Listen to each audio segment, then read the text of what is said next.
My history for me, as far as our Conklin lube products, I've used them for a lot of years, and I know Dike works. In the case of this particular pickup, it's a Chevy 1-ton flatbed that I use for the farm use. But I came out of the house one day after lunch and saw that this thing, it was really dripping water up in this area.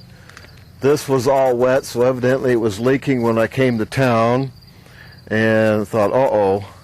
So I drove down to what we call a corner tire and lube shop. A friend of mine, Larry Bichter, who runs it, and I said, we got to figure out where all this water is coming from. So we opened the hood and took some things apart and really couldn't see it. And he said, well, what it looks like is you've got an aluminum radiator, which it has, with a plastic reservoir on the side, and that has come apart. And I tend to believe him because sometimes I drive this like a half-ton pickup, and I knew I had bounced the front end a little hard a couple times on some ditches, and that's possibly when I caused this separation. So I says, well, what's the options? He says, different new radiator. And I said, well, you think Dike will stop it?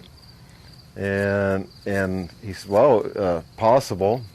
And since I've worked with Dike for years, I guess I was a little skeptical because the water's really running out of here. So because it's a pretty good sized radiator, we refill with antifreeze and water and dump 2 pints of Dike in.